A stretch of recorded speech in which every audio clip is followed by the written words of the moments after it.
Hello, I am Tanya, Blue Jay Vintage. I'm a decorative furniture painter, DIYer, antique booth owner, and avid outdoors woman. This morning I posted a picture of a dresser that we are getting ready to work on, and it's got hardware that's an odd size. So we bought the dresser for maybe $40 or $50. It's a nice high boy. It's got legs that lift it up, but the sizes of the hardware, so 2-inch hole-to-hole hardware is very hard to find, and then 2.5-inch. And there are 14 pieces of hardware I need to buy for this dresser. So Honey Bear is here today to show how he does this because I don't do it. Hey, Miss Donna. He is gonna come in and he's gonna do a step-by-step on how he does that. Hey, Miss Sandy. So Honey Bear's here. We've got it all set up. I'll tilt you down as soon as he comes on in.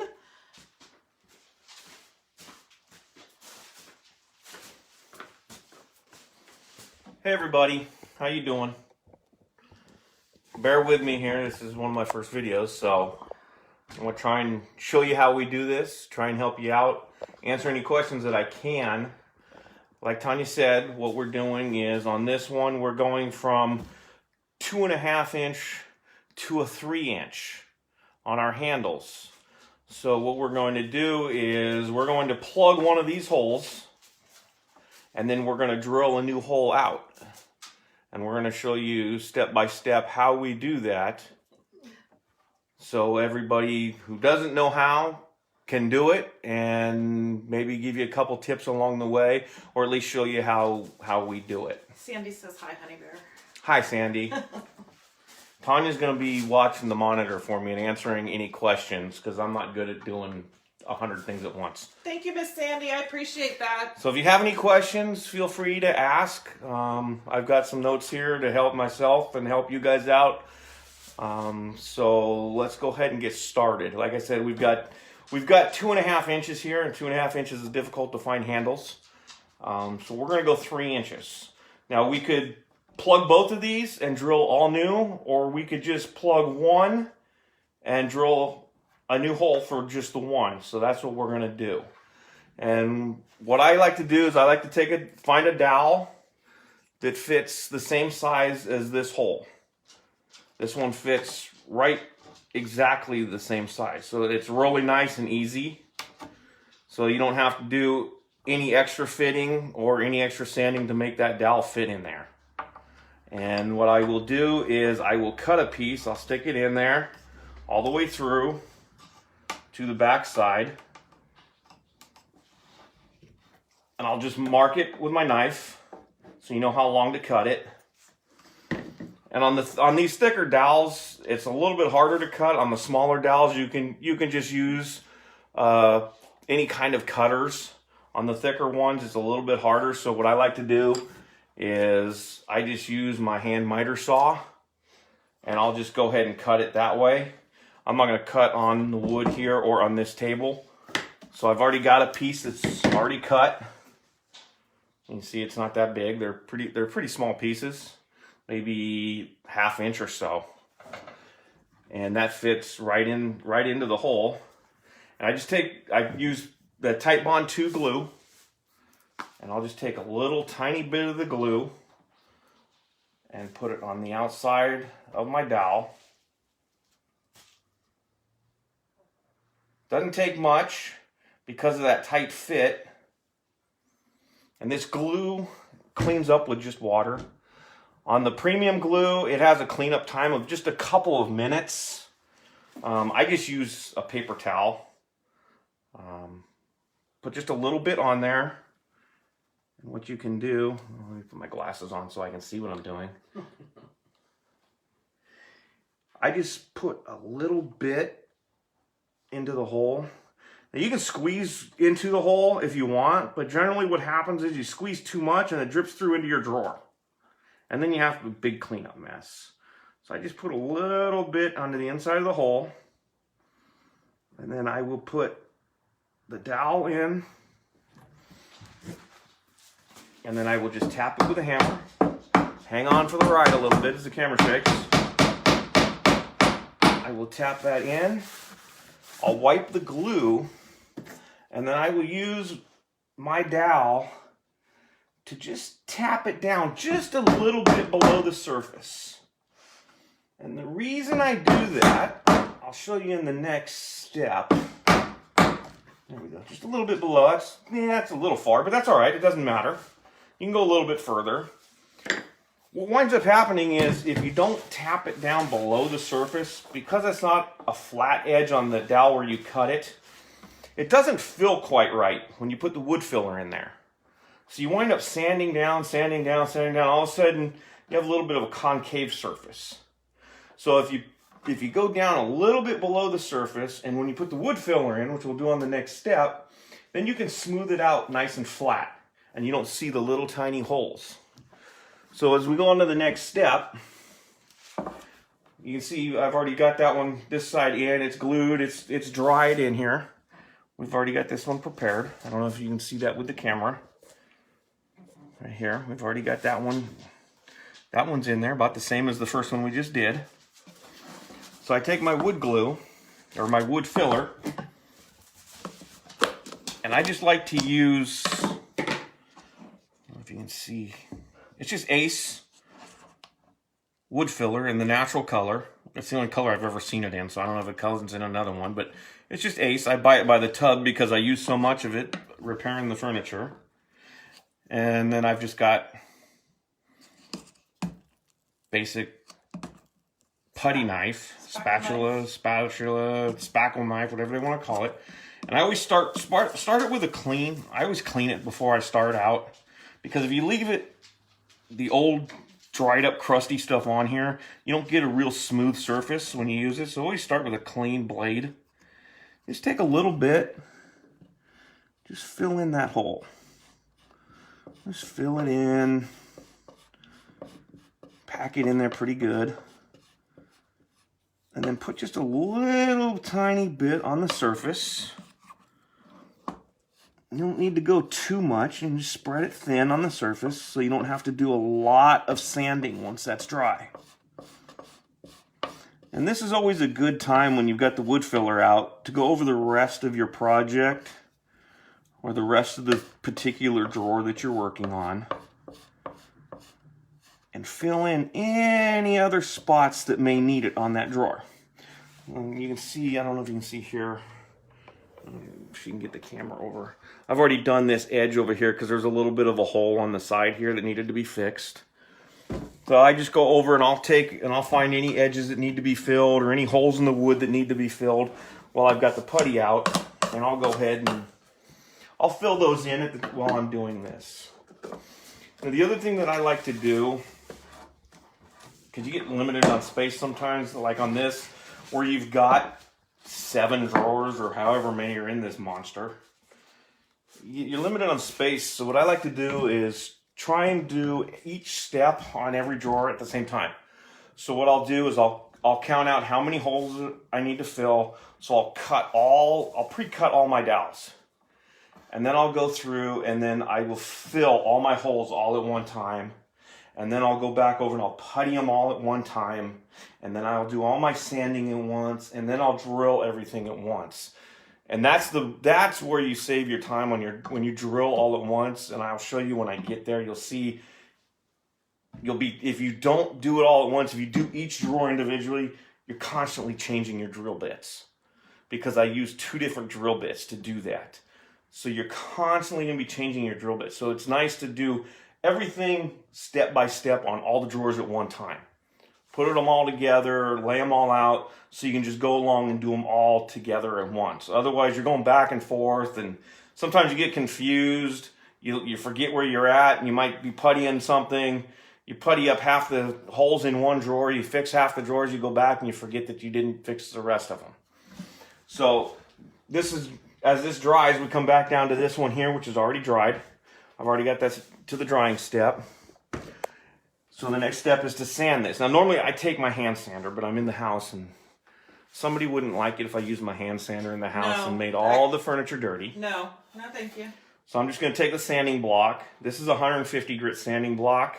I normally use just 120 grit on my hand sander. And you just sand this down. And you make it nice and flat.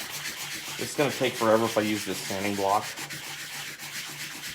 But you just sand it down nice and flat. And I'm not going to show you. I think everybody in here probably knows how to sand. And you can do it with the sanding blocks. But if you've got, like I said, 7 drawers or however many this has, it can take a long time. That's why the hand sander is really nice. But do it outside. And you get over, let me turn this around here. So you have your finish. Once it's sanded, you have it looks like this. It's nice and smooth. Your hole's filled up. You get your dowel in there. And you smooth the surface off here, but that's all right because we're just painting this, so it doesn't matter. And now we have just one hole, and it's time to figure out where our next hole's going to go. And when you're sanding, you can take your time now and you can sand this down where you filled your other holes in.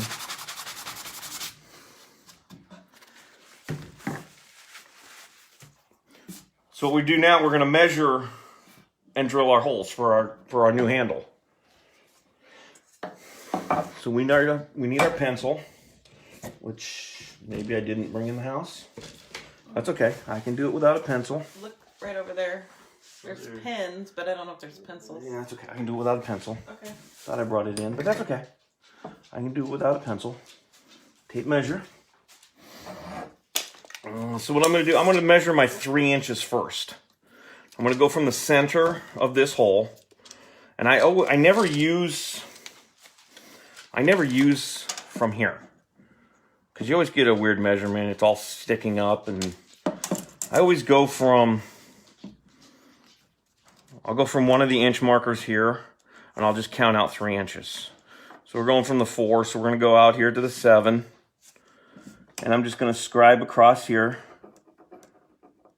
So I know where it's at. And you'd be able to see it with a pencil. But I can see it here. And I can also see, I'll give you a little hint. I kind of screwed up earlier when I was prepping this. And this little dot is actually where it's going to go, but you just scribe your 3 inches across here, this direction. And then you just take a straight line. I don't know if you're going to be able to get that in there or not. Can you get it on that side? On what side? This side? Either side. Yeah. And I just take a straight line. Oh, hold on. You get it? There we are.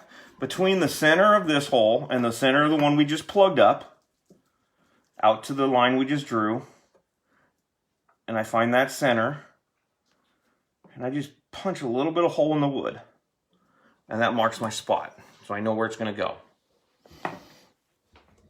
So that's going to be the center of our new handle. Is going to be in that spot right there, and I'm going to drill a pilot hole. So I'm going to use a small bit on this one. I just use an 1/8 inch bit. And the reason I drill a pilot hole is if you use a large bit to start with, what's going to happen is 2 things. You're going to have a hard time getting it started in that small hole, and it might be off centered.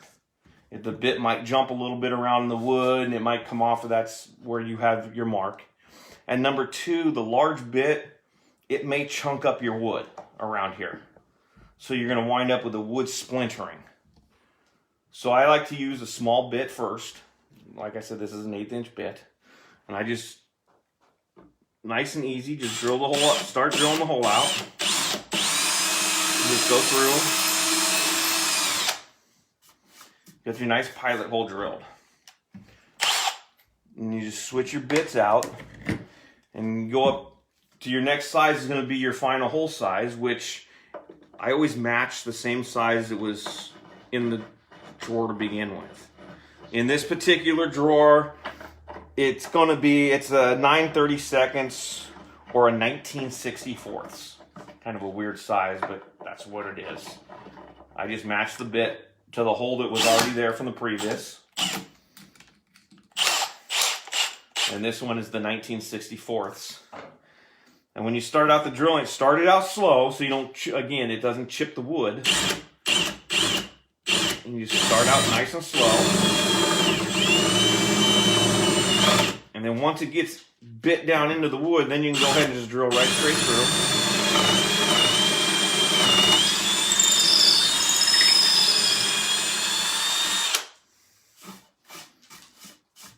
And there you have your hole. And if you measure it out, you should be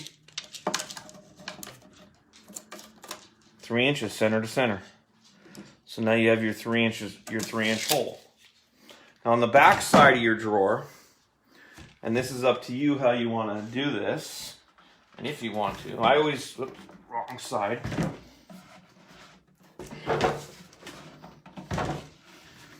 On the back side of your drawer, you're going to see the dowel on here. I don't know if you can see.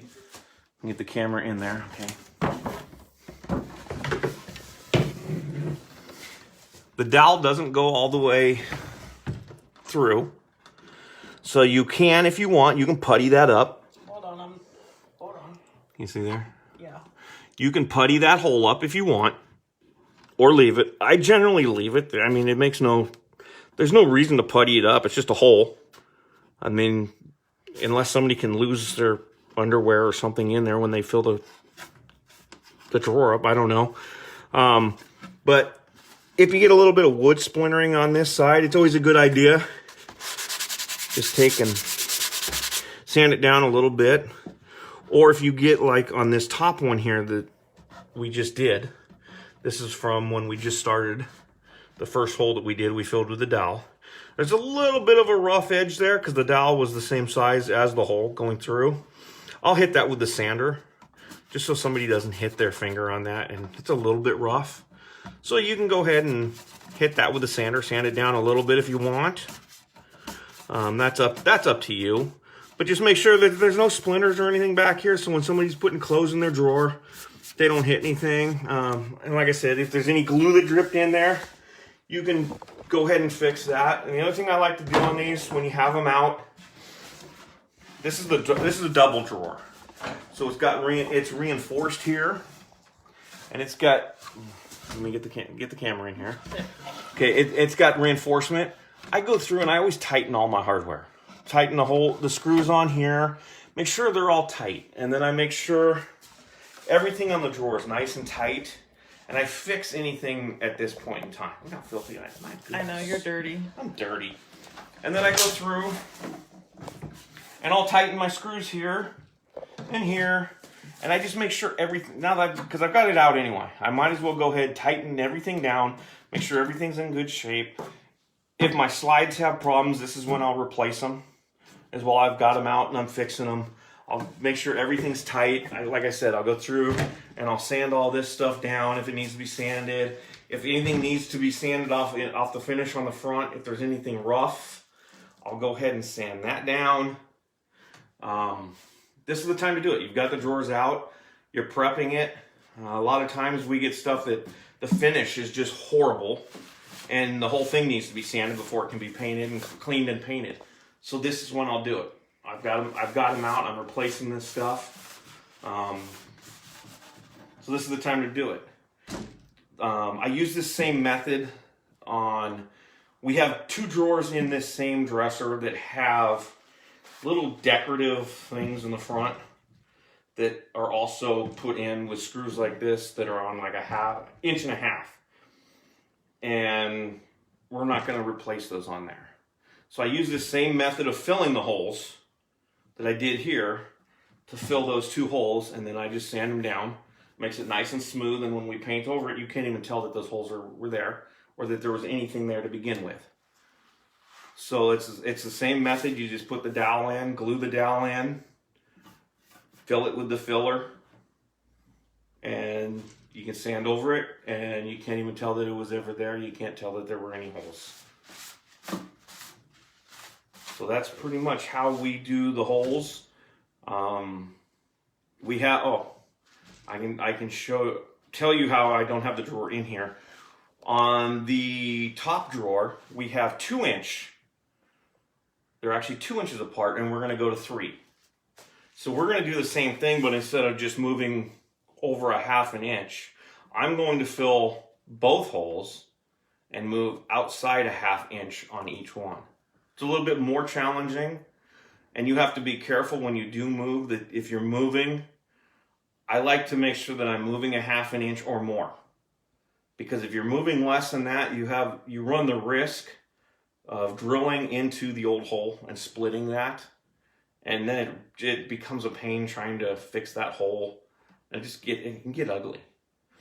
But remember, if you do split for some reason, and it happens occasionally, if you get wood chips around this hole when you drill it out, you can always use wood filler around there and sand it down and make it look nice and pretty. And half the time because your handle is covering these holes for the most part, just use wood filler, sand it down. And even if it doesn't come out perfect because the handle's there, it's hidden and it can't be seen.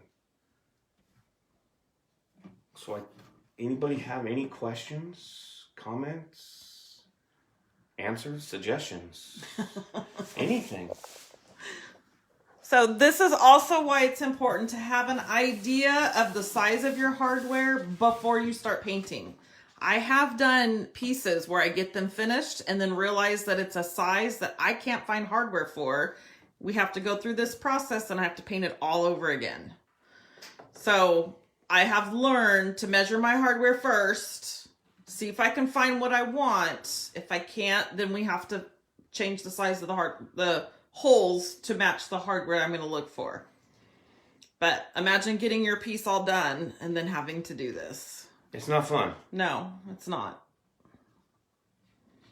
It's not fun at all, but happy Sunday, guys. And thanks, Honey Bear. My Honey Bear's the best. He's in charge of all the hard work, and I just paint it and make it pretty. So we have a good thing going here. So if you do have any questions, just drop them in the comments, and I'll make sure he sees them, and we'll get them answered. So hopefully we'll have him back for more. If you like that idea, throw some hearts out there. Happy Sunday, guys. Thanks. Bye. Bye.